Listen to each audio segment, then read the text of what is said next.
the crux of this whole thing, as you know, because I talked to you about it beforehand, is that we now at the tender age of late 40s, early 50s for most of us, find ourselves in a position where a good 20 years has happened in our scene that we built, and that there's a history there, sometimes very exciting, sometimes very sad, sometimes very boring, but I feel like there's value to somebody talking about what happened before, not necessarily so that it doesn't happen again kind of thing, but just so that there's a record of what was done and accomplished. Because I mean, there's so many ways you can approach this. There's the whole like from the studio scale side, which I didn't even really get into until like 2001 or 2 or whatever, which I guess is like 20 years, right? Oh Christ. And I felt like I was coming to that late, which is crazy. But I came to it late. I came to studio scale late. Yeah, I was a long time lurker. Yeah, long time lurker, first time caller.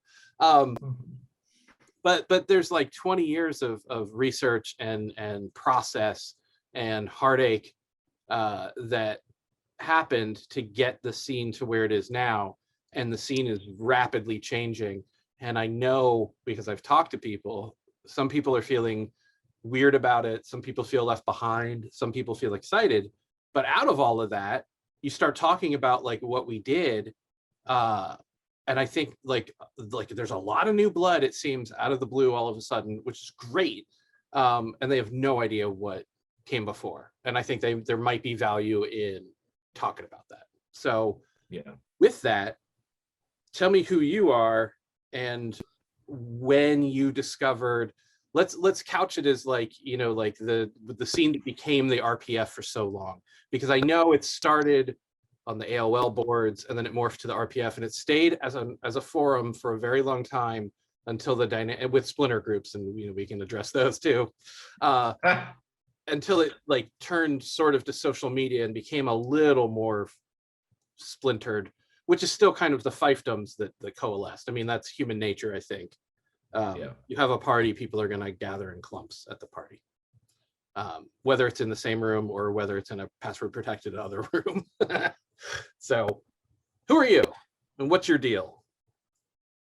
So I'm Bryan Babich, prop enthusiast, model building enthusiast, all around Hollywood production enthusiast.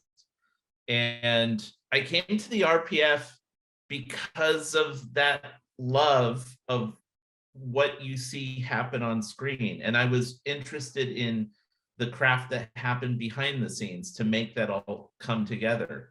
Matter of fact, for this call, I was thinking about what was that first book? And I remember the first book that I looked at was the Industrial Light and Magic, The Art of Special Effects, the coffee table book. I never owned it, by the way. I when I was a kid, it came out in 1986, and I went to the library and just sat with it constantly, looking at all the behind the scenes stuff. So I'm assuming that, and you're a little younger than me, like how old were you when Jedi came out? What year were you born? Oh, I was 78. So I'm okay. I'm so you're my brother's age. Okay, right, perfect. Yeah. So you saw, you might have seen Empire in the theater as a kid, like a little kid. Yeah. I saw Empire, remember very little of it, but what I do remember of the theater experience, what I do remember was Return of the Jedi. Yeah. And of course, you know, walking, talking teddy bears, I was like the perfect age group for that. You really were. That's pretty amazing. Yeah, I vaguely remember the Star Wars theater experience in the re-release in 78, but I very much remember Empire because I was born in 73. So there's those extra couple of years where you're still firmly a child, but your memories are lasting or whatever. For sure. But did you watch the televised special effects shows that they would have on the stuff? Like, was it yeah, okay. So from the beginning, like most of us, it seems, you were interested in the craft, but you didn't necessarily know where to seek that information out. No. Yeah. And growing up as a kid, you know, I would be the guy, you know, building the model kits, the ERTL, the AMT, like all that stuff of, you know, the Millennium Falcon, X-Wings, Star Trek stuff. Don't tell Sabian, I built a lot of Star Trek stuff back in the day. And I was always trying to replicate what I thought I saw on screen. Yeah. Cool. So what year did you get the internet? What is your first memory of exposure to what would become the RPF type hobby? And when did you start participating? Oh my gosh, those lots of really good questions. Sorry.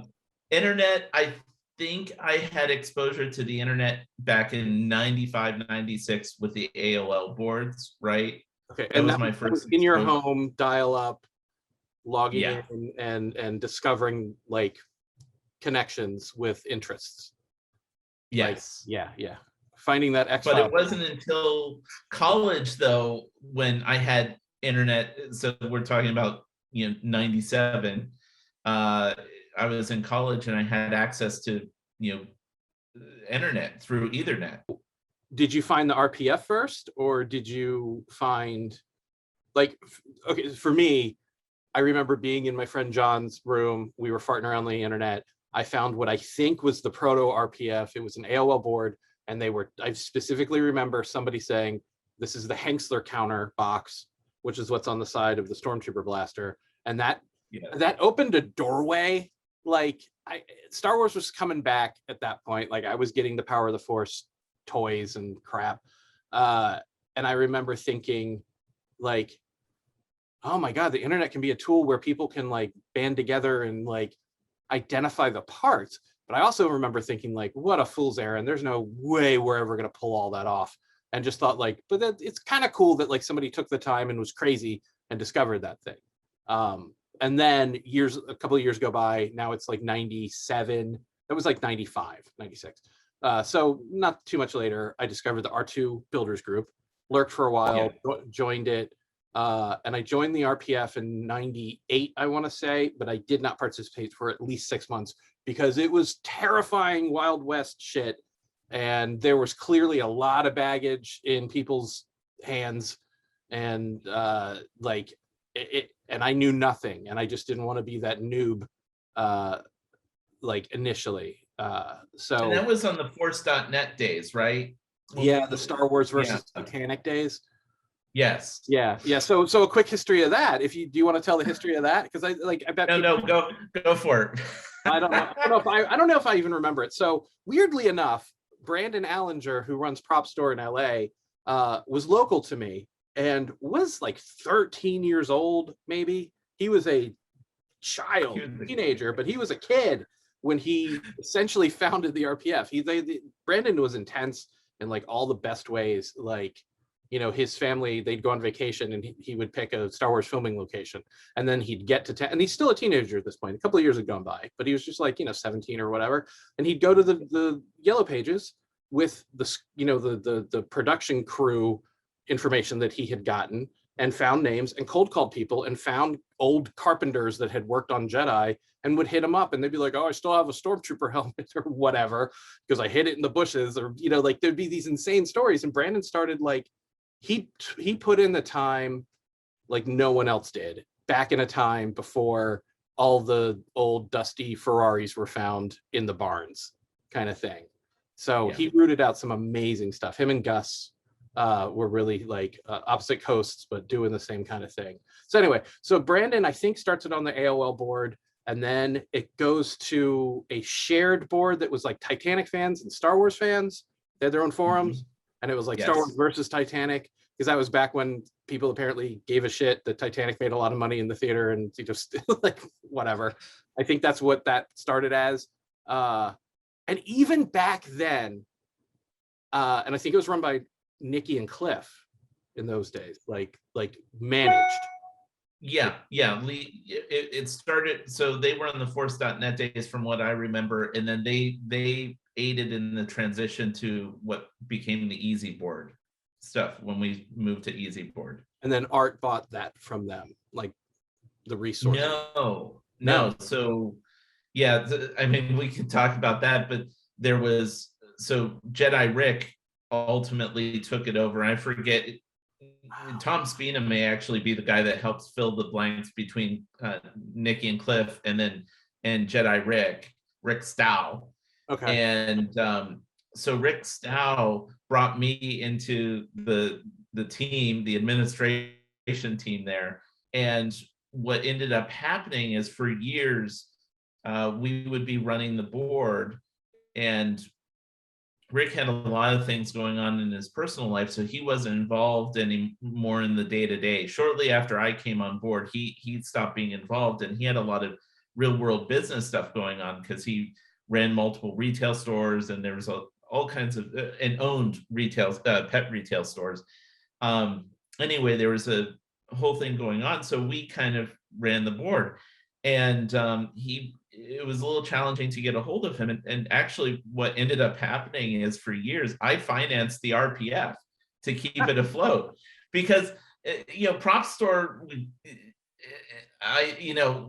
would give us like a donation, or an advertising thing. We would have their The banner at the top. Yeah. And we did that. And so they would, I don't want to call it a donation, I guess it was, a goods trade there, but it was an investment. Yeah, it was an investment, but the rest of the board was supplemented out of my pocket. Yeah Which was great, being public enemy #1 for the longest time. While also saying, well, I'm facilitating all this. It's a vicious cycle. Very thankless job, I'm sure. So and to explain to anybody that literally doesn't understand, this was a website that hosted software that made a forum with nested threads, and it was moderated and managed by a core of people who over the years would rotate a little bit, but these people would get like cyber wined and dined and cyber wine to probably 24/7, because it was like you were trying to curry favor with the king. Like, I don't like this guy, so I'm going to try to get this mod to delete his account or whatever. Or if you were made a moderator, I'm not naming any names, but I remember standing over a guy who was a moderator at the time on the RPF, and he had a beef with another guy, and I watched him. He goes, "Watch this," and he just started deleting the guy's comments and threads, just to mess with him. And then that's so wrong. Yeah. And then a day goes by and he's like, "This software sucks. My shit's not sticking," or whatever. And I'm like, "Oh my God, you're wow." That's literally that's 1997 or 98 time. That was 98 or 9, actually, now that I think about it. But when did you discover it? What year? So I was trying to remember. I was trying to look back on this and remember exactly when but it was between 97 and 2000. 2000 is what it shows up on the current day RPF. It's like April of 2000. We lost a couple of years though, because I started in 97 or 98. Remember when people gave a shit about that counting? Or right. What was the name of the dude who had the highest posts? He made Star Trek, or no, he made Superman crystals. Yes. It starts with an H. Not Hydra. Hayden? No. Hayden. Was it Hayden? It is Hayden. Yes. Remember, you would be on the RPF for years and you'd have a post count of 9,000 or whatever. And then you'd look at his and it was 373,000. It was whatever it was so I don't understand. He must have just lived on it and replied to everything. But he was everywhere, but it was just that was his thing, was that he had the highest participation there. Oh, and even back in those days, it's just so funny to me that 20 years have gone by, but back in 98 or 99, that had only existed for 3 or 4 years, but people already had banners proclaiming how much of a state elder they were. You remember that there were AOL dinosaurs, so everybody had a little dinosaur lithograph, and it said AOL dinosaur with their screen name. And then there's another one. There was one of the first splinter groups were the Ronin, if I recall correctly. Yes. And there was Yes. a group of guys who were like had a private board, and they were the Ronin, and they had Ronin banners. Like they were very proud that they were also part of that. And then me, being a sarcastic asshole, started making ramen banners, if you remember. Oh my gosh, I remember that. Yeah, so I was a ramen, and it meant nothing, but like if somebody wanted one, I would like throw up a bowl of ramen with their like screen name, and you could use it as a banner. Like, so there was a lot of like pomp, but there was also a lot of like, hi, this is stupid, like going on simultaneously. So much fighting. There were a couple guys that like ended up like I'm very skilled at creating enemies. I've never heard that about you. I know. You were there to see it all go down, but like they came after me. They came after my wife. They came after me in real life. They came after my wife. All she was guilty of is having, you know, like the taste to marry me, which I guess is you know, bad enough. Which I mean, the same thing happened. Yeah.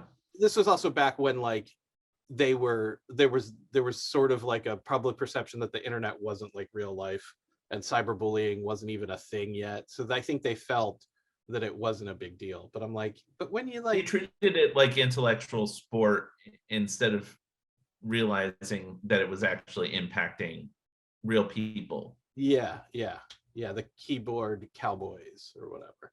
So there was that whole thing that went on, but that's just social noise. Like that had nothing to do with what we should be talking about, which is like, okay, so what caused you to seek out the RPF? Like, was there something you were trying to get more information on, and that's how you found the RPF? Or did you just stumble across it randomly? Like, no. I'm pretty sure I was looking for R2 information when I found the R2 board. And then the RPF kept getting mentioned on the R2 board, and that's how I found the RPF, which opened up everything. Yeah. Oh, and I also should say, I know I'm now like known for making models, but initially I was all about the props because the model scene was very primordial and seemed very, very like it seemed daunting to get into. And it was also, I know it's gate kept now to a degree, but back then it was impenetrable. Extremely. Yeah, like, it was like, it was a lockdown group. Yeah, like you could not. Yeah, it was insane. So, matter of fact, real quick, us from an admin standpoint, unless fights were breaking out in the studio scale, like non-civil arguments were breaking out in the studio scale forum, we literally left the forum alone. We're like, you know what? We're just not going to mess with these guys, the studio scale, because they're so much more intense. Yeah, it seemed it was another level. Yeah, it was a totally different level. And I also feel like the RPFers were either like artsy fartsy dudes like me and Dallas and you, or they were like metalheads, also ex-military.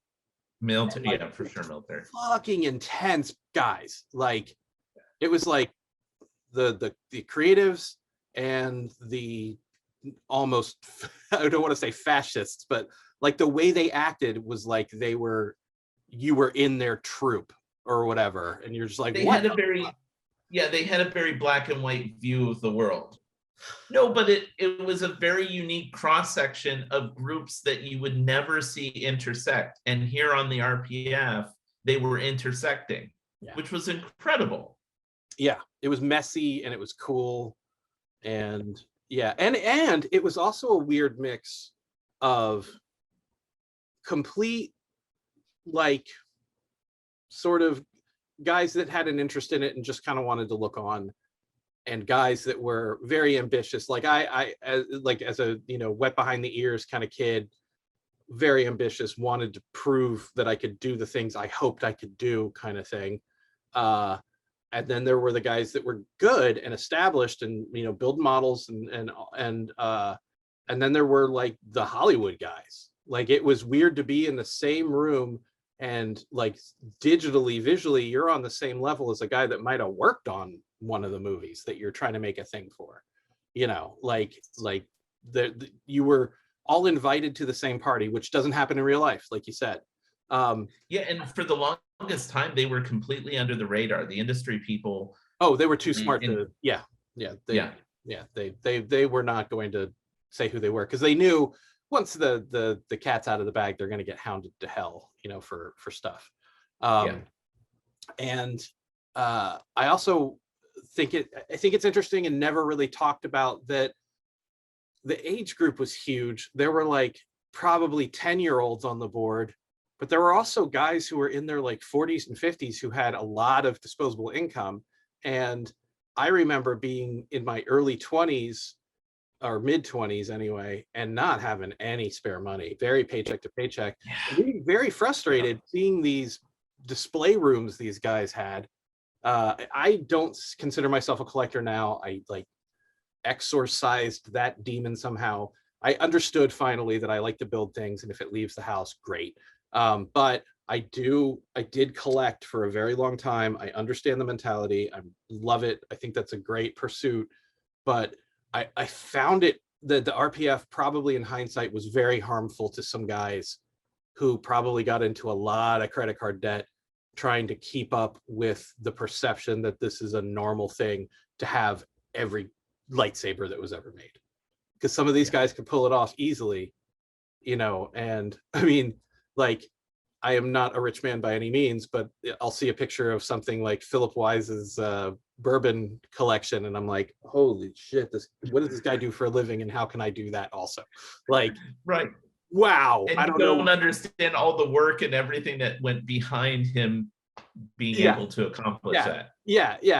And it's never been for me anyway a thing of jealousy or whatever. But like, if you're not cognizant of the lay of the land and understanding that this guy that you're talking to might be like your dad's age, and his kids are out of college or never had kids, and he's got like a nice high paying job, and can throw $400 at a replica, where you're like, I'll just put on my credit card, and oh no, I did that every month, like, stuff gets crazy. And like that was why you would, I think, constantly see the same dude selling things in the junkyard constantly, or project runs. I also feel, and you should talk more, I'm talking too much.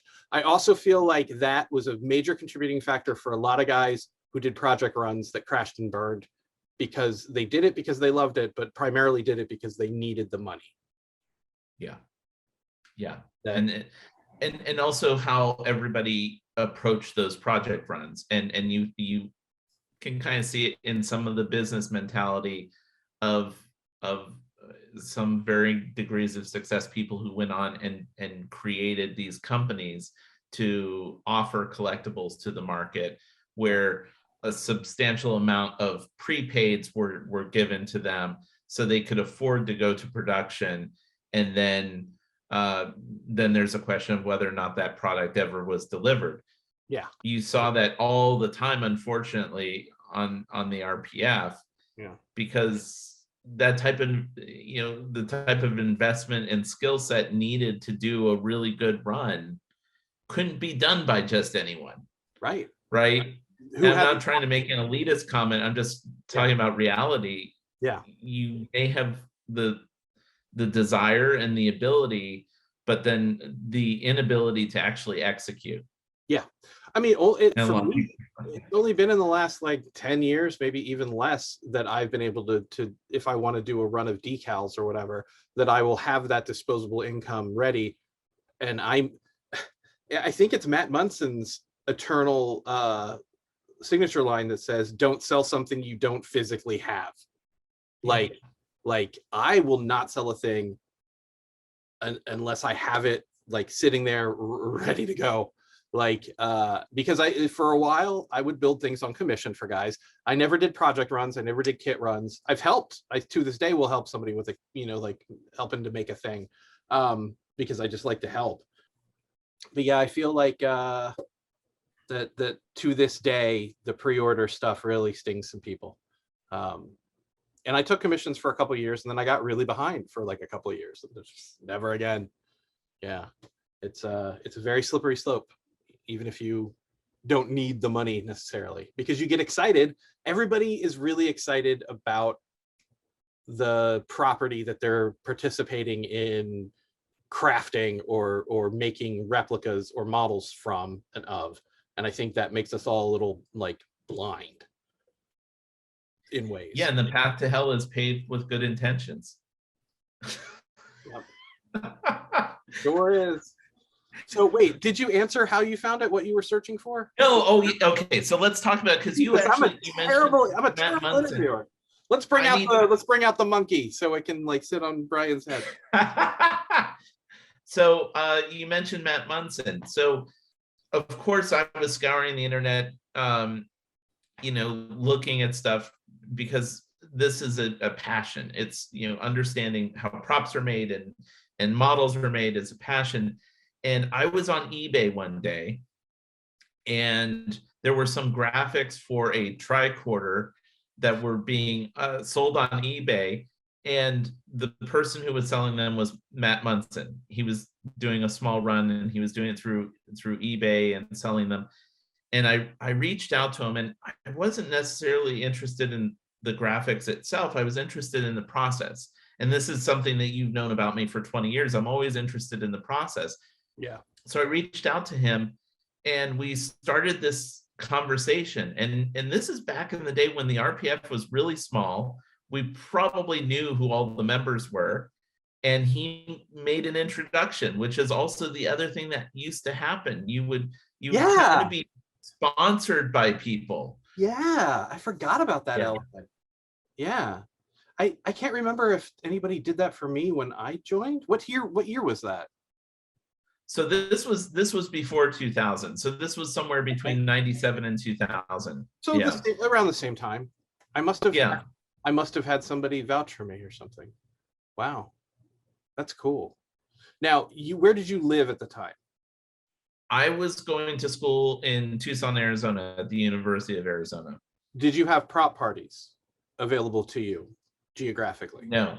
Okay. No, I mean, I held a prop party with myself. Yeah, every night in my dorm room or whatever. Yeah, I feel very grateful. I was living in Annapolis, and it turned out that Steve Dimzo, who started up Master Replicas back in 2001, I want to say, had East Coast prop parties, and he lived in Schwenksville, maybe still lives in Schwenksville, Pennsylvania, which at the time it was Yahoo Maps. And you had to print them out because we didn't have fancy dancy phones. You had to print the directions out, and Schwenksville wasn't even on their map. And he would have these parties like twice a year, or maybe once, I don't know. And I don't think I went to the first one by any means, but I can't remember who told me about the first party, but I went there. I remember Clark Oliver was there, met Dimzo. Scott and Brenda Crop Circle drove down from Canada, I think.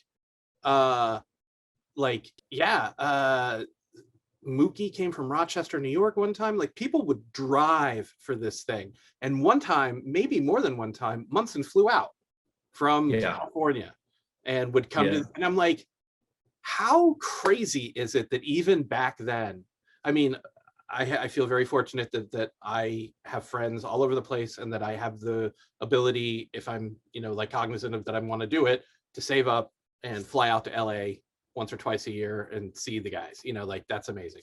But back then it seemed intense and amazing that somebody could pull that off, because we were all younger. I mean, I don't know how old Matt is, but he's, I think, roughly our age. So like 20 years ago, to think of somebody getting on an airplane for 6 hours to come to a party in Schwenksville, Pennsylvania, like, wow, like that level of like love of the hobby and the fandom. And I missed a huge segment of meeting people and the whole social scene. And I sometimes wonder how things would have changed had I met people face to face, by never going to conventions. Like, did you ever go to, like, I've never been to a Dragon Con or a Comic Con or a Celebration. I've been invited a million times. I've even been invited to like help with a booth, and it would have been free to get in as a crew. And I'm always just like, and I really wish I had gone before pandemics, like just before Comic-Con was so insane like it is now. I mean, like, it seemed like a big deal back then. Now it seems completely impossible to get into. But like, did you ever go to conventions? Yeah, I went through the whole, like, again, I don't want to admit this to John Sabian, but I went through a huge Star Trek phase, right? Star Trek The Next Generation was out. I was going to the Star Trek conventions or the local sci-fi conventions. There may be a picture of me in a uniform, and I will never allow you to see it, with George Takei. Oh my God, amazing. I went to Star Trek conventions locally too. I will say that, but that was all before. I guess it was concurrent with the RPF stuff, but yeah. But I think the big point though is that we were always trying to look for our tribe. Yes. And so we would latch onto the people at those conventions that had props or were model builders or things like that. Those are the people that I was drawn to, because there was some connection between me and that other person. Yeah. There's that commonality that couldn't be shared in whatever the normal world is. Yeah. I was always seeking my tribe. That's a perfect way to put it. Yeah. Yeah. Yeah. And I'm not a huge Trek guy, but that, like, he's making stuff that I like, But I think that's what we all found in the RPF, was we found our tribe that kind of hit all of those, for lack of a better term, hit all the erogenous zones of things that we were interested in, right? Yes. Yeah. And I think the other thing we have to, like, those dopamine hits are probably a little more closely related than we want to admit. Yeah. Right. No, true. But also at the time that we're talking about, there was not a commercial collector's market of the things that we were interested. That was, a lot of this stuff was born out of the group on the RPF. So first, I give Brandon Allinger so much credit for, I think he's one of the fathers of creating a collectibles market for screen use props. Oh, 100%. He plays a huge role in that, which also gave birth to people like Steve Dimzo, who created Master Replicas, to try to create that stuff that we were in love with in mass. Yeah. We can talk about with the access to the real stuff. That was always access to, that was everybody, which there wasn't a value on at the time. Well, it's impossible. Yeah. But you're right. I mean, if you look at the roster of names, it's like guy who started Master Replicas, guy who started Regal Robot, guy who runs Prop Store. We cannot talk about this without talking about Tom Spina, who has had the longest history of success in the industry, from being in the industry and participating in movie making, but also on creating a collectibles company, a sister company that sells collectibles, high-end collectibles today that are delivered. They're actually, if you buy it, you actually get it, which sadly is something that is a talking point, because like we just mentioned it, the collectibles component to everything. So we all sort of coalesced post Icons, and Icons was that replica company that sort of was the prototype. I feel like they were the first that was going to offer prop replicas and studio scale stuff from Star Wars anyway. I mean, the only thing that ever happened before then was like Bantha Tracks auctioning off a thing, like a one-off that an ILMer had constructed for, a contest or something. And Icons, so we all enter this scene understanding that the one time that was tried, it crashed and burned and screwed a lot of people out of a lot of money. And then there was a lot of drama and consternation in getting the Star Wars license with Master Replicas. Like, there was people undercutting and all sorts of stuff trying to happen, but Steve pulled it off and then delivered.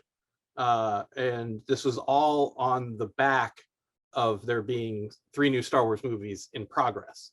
And Steve said, I was hired by Steve in 2003, I want to say, to work on stuff, and and getting to know him and going on the business trips and flying out there and studying the models and the props and stuff for replication.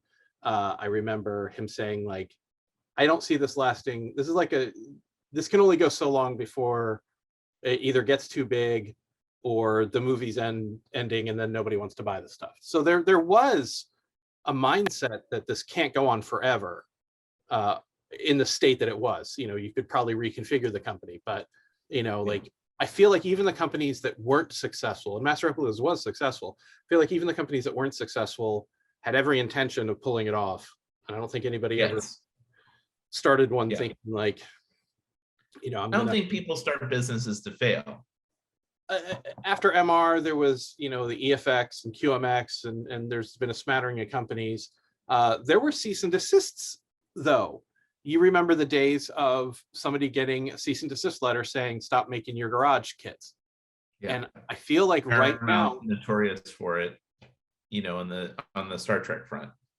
Especially, and Warner with Batman. And Warhammer, apparently. Like, those guys don't mess around. If you make a Warhammer thing and you try to sell it, apparently they come after you. But there are so many entities right now that are running themselves as businesses very over the radar, in my opinion, and none of them are getting shut down.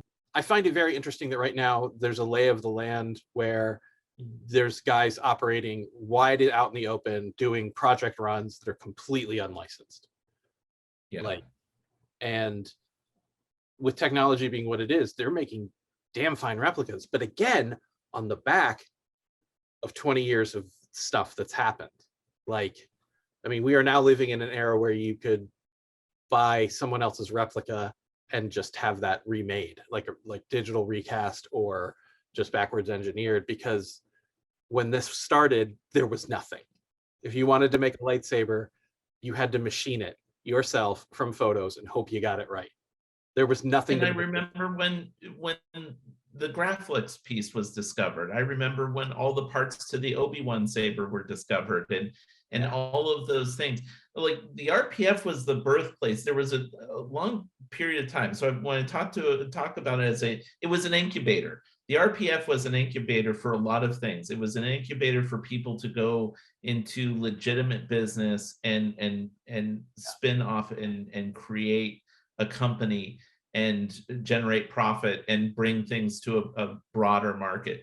But the RPF was an incubator for techniques. It was an incubator for knowledge. Yeah. We collectively, as a group, a small group at the time, learned so much about these things that we loved, the parts that made up a blaster or a lightsaber or a ship. Yeah. And we're still learning stuff. It's not like that has stopped. Yeah. But I think also the onset of Facebook, things have become much more fragmented and insular, because of that.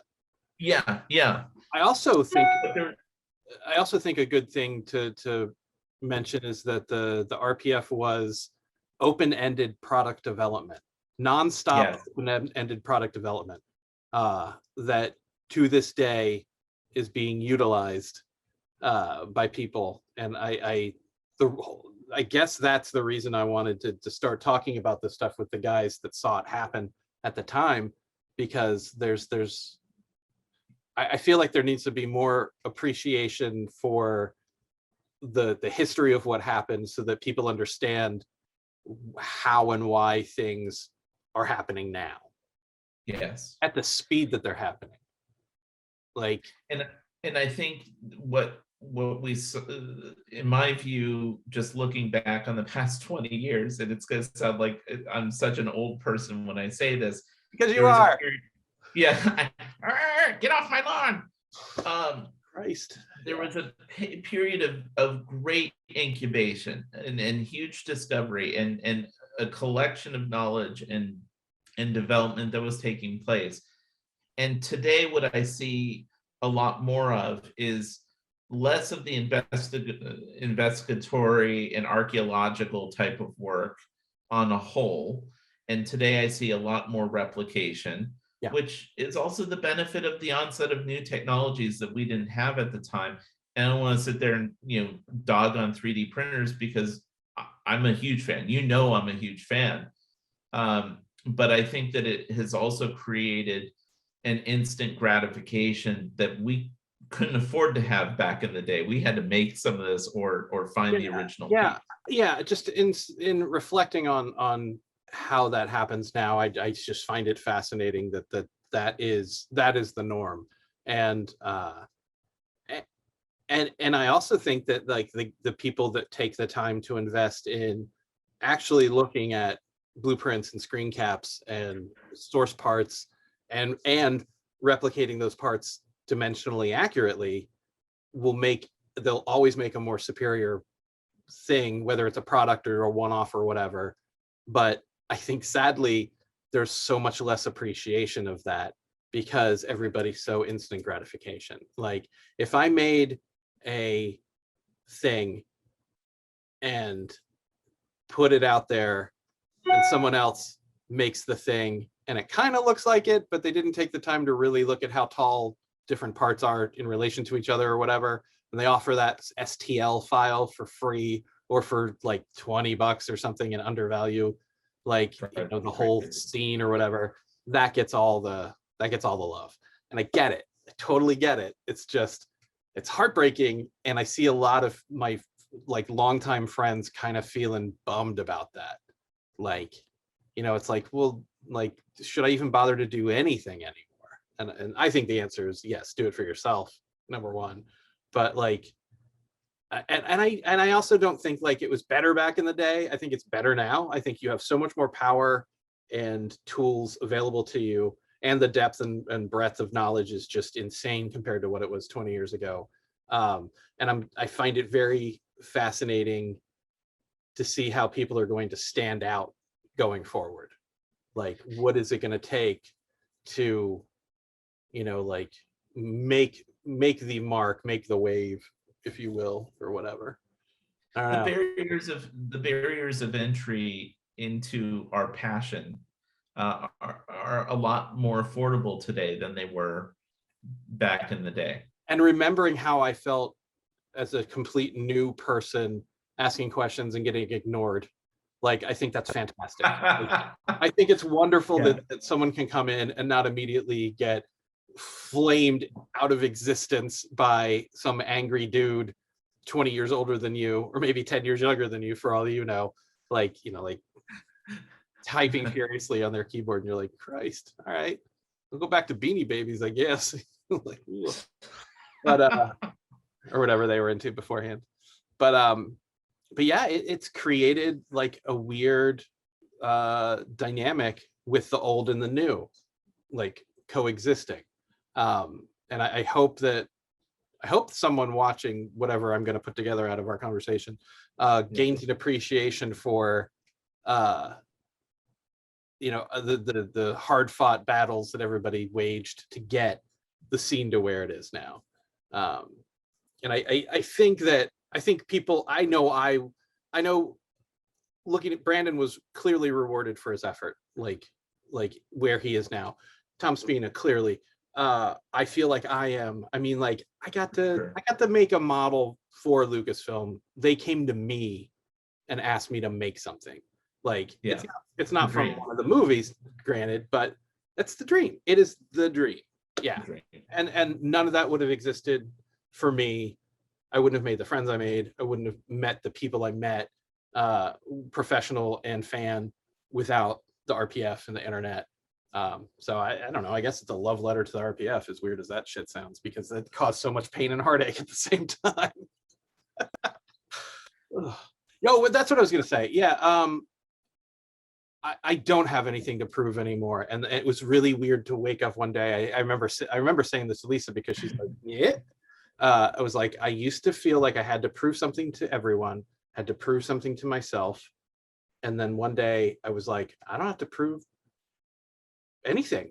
Like, not to say, like, I will still always strive to make myself better and improve my skill set, but like in stature or in accomplishments in the scene or whatever, however you want to couch it, like, now I'm good. And I also say that I feel like that's almost disingenuous to say, because I have worked professionally in the field. I have made friends with like all the guys that made the original stuff. Like, I've done it's stuff. so strange for us to say. Yeah. Yeah, You and I have known each other now for at least 20 years online. And in the past decade, we've actually had personal interaction, right? We've transitioned from the virtual world to the real world. And along the way, I met people that I consider lifelong friends. I've met you, I've met Salzo, I've met John. I can list everybody off. I would be, Tom Spina was part of the admin staff that brought me in, but also somebody who's passed, Wayne Miller, was a dear friend of mine for years. We worked together in college on all this Indiana Jones stuff that we loved. I mean, it was a labor of love, and he passed way before his time. His kid now contacts me. was he you know, prop replicator? Prop replicator. Yeah. Yeah, and I get misty-eyed just thinking about Wayne Miller because we were such good friends. We talked on the phone. The friendships have been life-changing. Yeah. That it's great that this passion brought us all together, but more important is the friendship that we've created because of this stupid online forum. And I say that flippantly, intentionally. Yeah. But because of this place. Yeah, it's incredible. I've made lifelong friends, and I had all manner of like late night worry and drama like I have never had in real life, weirdly. Like, I don't think I ever lost sleep the way I would lose sleep over an RPF, like an intense RPF drama or somebody coming at me in real life kind of situation. Very strange to think in those terms.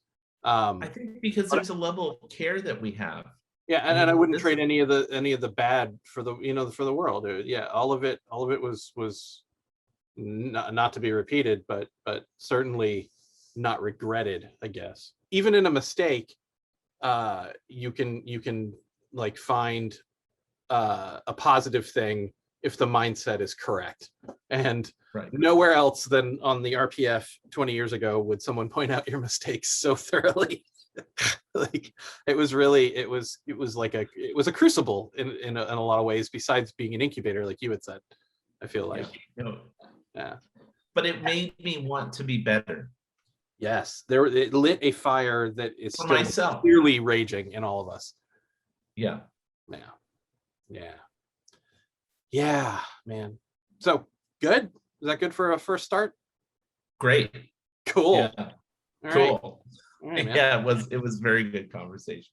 Yeah, it was.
Everything you say can and will be used against you on the internet.